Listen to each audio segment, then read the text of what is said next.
Oprah Winfrey is not by any means the only garbage, super wealthy celebrity who attended Jeff Bezos' disgustingly opulent $55 million wedding in Italy. I picked on her earlier today specifically because of her branding, how she puts on this persona like she's a caring, loving person, and she's all about empowering the regular person, especially hard-working women across America. And how that persona, that brand is absolute bullshit. The only person that she cares about is her. But she's not the only one who likes to present a certain face to the public and is completely full of shit. I mean, it's really not newsworthy that the Kardashians attended this wedding because that's what you would expect of them. It's not really newsworthy even that like Orlando Bloom or Bill Gates attended this wedding. I mean, neither of them are good people, y'all. And it's not even surprising that singer Jewel Kilcher attended the wedding. After all, she came out in January as being Maha, a big RFK supporter and a Trumper, which was absolutely heartbreaking for Gen X women who listened to Jewel's first album, Pieces of You, all through our adolescence. Yeah, it's not surprising that somebody who sang at one of Donald Trump's inauguration parties, this one for RFK Jr., would be at Jeff Bezos' wedding. I mean, I guess selling her soul has bought a pretty washed up musician a place in elite social circles. Right, we shouldn't be surprised when the super rich who make it very clear that they don't care about working class people, who make it very clear that they disdain us, participate in things like Jeff Bezos' wedding, when they have their extravagant wealth on full display and they rub our noses in it. That shouldn't surprise us. It surprised a lot of people that Oprah Winfrey went, specifically because her branding, where she tries to make it sound like she's approachable and she cares about you, and she's not like them. She's absolutely like them. She is one of them. Ask anybody who lives on Maui what Oprah Winfrey is really like. But again, she's not the only celebrity with a carefully cultivated personality that's a bunch of shit. And I really wanted to talk about this earlier today, but I got derailed by a ton of news stories. I want to talk about the fact that Leonardo DiCaprio attended Jeff Bezos' wedding, and he was really fucking cringe about it. Now, normally, I don't really talk about celebrities. I try to decenter celebrity in my life as much as possible. We don't have a TV. We haven't had one for more than 20 years.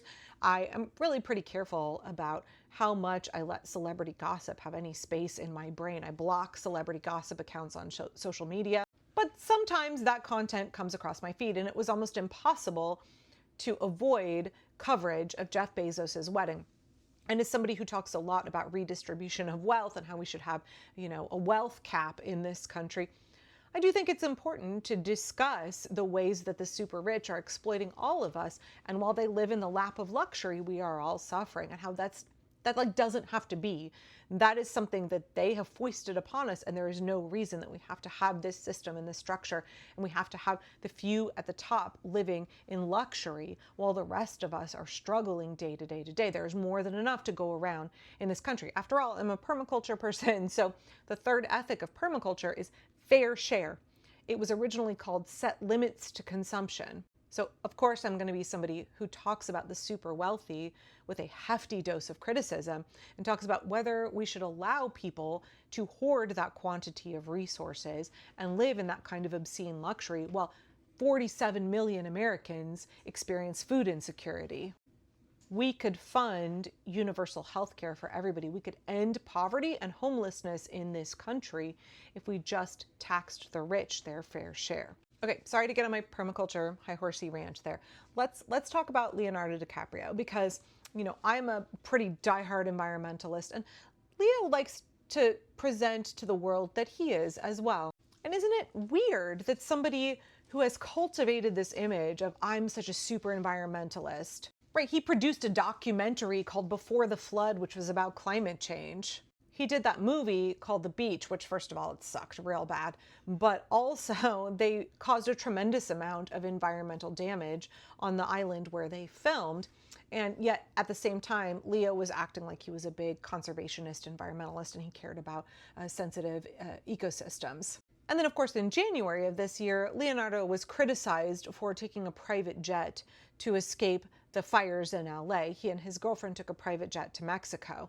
And I have not been able to find in the reporting if that private jet is one that he owns himself, if that's his private jet. And so the criticism has been mixed, like, oh, of course, he needed to get out of LA. A lot of celebrities lost their homes. So did a lot of ordinary working class people in LA. But for me, any super rich person who lives a luxurious lifestyle, owns multiple homes, is jet setting, consumes far more than their fair share of resources. How can that person be an environmentalist just because they're like a vegan and they wear organic t-shirts? Now, Leo does donate to environmental causes. After all, he set up the Leonardo DiCaprio Foundation, which he donates money to, right?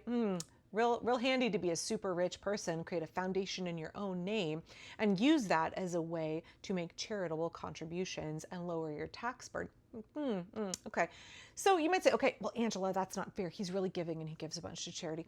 Charity Navigator says that the Leonardo DiCaprio Foundation does not disclose basically anything. They have no rating from Charity Navigator because there's no insight into their books, how much money they are spending on administrative costs versus helping vulnerable ecosystems or charitable causes. There's no insight, so there's no rating for his foundation. So we don't actually really know what that money is going toward or what kind of positive impact it is having. So for somebody that touts himself as an environmentalist, we have him riding on a private jet to Italy to participate in a disgusting, opulent, extravagant $55 million wedding. They had dozens and dozens of boats carting people around Venice, a huge outlay of resources. The only word I can have for what that wedding was is obscene. It was obscene. At a time when the American people are struggling incredibly hard, when we are falling into fascism, when people are losing their lives, let's keep in mind Elon Musk gutting USAID has killed at least 300,000 children, and a new report out this week from The Lancet says it will be tens of millions of people. It will be a Holocaust that has been enacted by Elon Musk and is continuing right now because we could undo the things that he did. We could reverse those cuts to USAID, but the Trump regime won't because they want to kill people. Y'all, they want to inflict suffering on all of us, and they are doing it so the super rich can get even more wealthy and avoid paying their fair share of taxes. Tens of millions of Americans are facing the loss of their health care. Children in poverty are going hungry in the United States of America, while Oprah Winfrey and Jewel Kilcher and Leonardo DiCaprio go to Italy and live the most disgustingly opulent, rich version of reality. They live a separate reality from the rest of us, and they rub our nose, they flaunt it. They flaunt it in our faces. So watching Leo, who claims he's an environmentalist, participate in this nonsense, it just highlights the hypocrisy. There are no good billionaires. There are no good super rich people. They don't care about you and me. They are perfectly happy to watch us suffer. Do you know what we are to them? Do you know what we are? We're not human beings to them. We're an object. We are a mechanism through which they siphon off more wealth and power. They want your clicks and they want your dollars. They want your life hours and your attention. They don't care how much you suffer. They feel not only entitled to live the way they live, they want you to adore them, to worship them for it. Honestly, fuck all these celebrities who show up to this shit. I will never understand the obsession with celebrity culture in the United States. I will never understand how we give our power over to these folks who are not intellectual. They're not great people. They don't make society better. They exploit the shit out of the rest of us, and all of them have gotten a hell of a lot richer under Donald Trump. And if this big nasty bill goes through, they will get even more wealthy. They love what Trump is doing. They can pretend like maybe they don't care, or, let's be clear, their silence is deafening. The few celebrities that are standing up and using their platform to speak out against Trump, great, that's great. What else have you got to give? But most of them, they don't care at all. In fact, they're happy about it because they are not impacted at all negatively. In fact, it has a positive impact for them. They get richer and richer and richer, while they hoard more money than they could spend in 10 or 20 lifetimes. The American people are suffering. Leonardo DiCaprio does not care about the environment. He doesn't care about you and me. He doesn't care about the future of this country. If he did, he would be using his platform and his extreme wealth to fight what the Trump regime is doing. And instead, he's flying private jets to Italy to go to a $55 million wedding and rub shoulders with the oligarchs who are fucking you and me.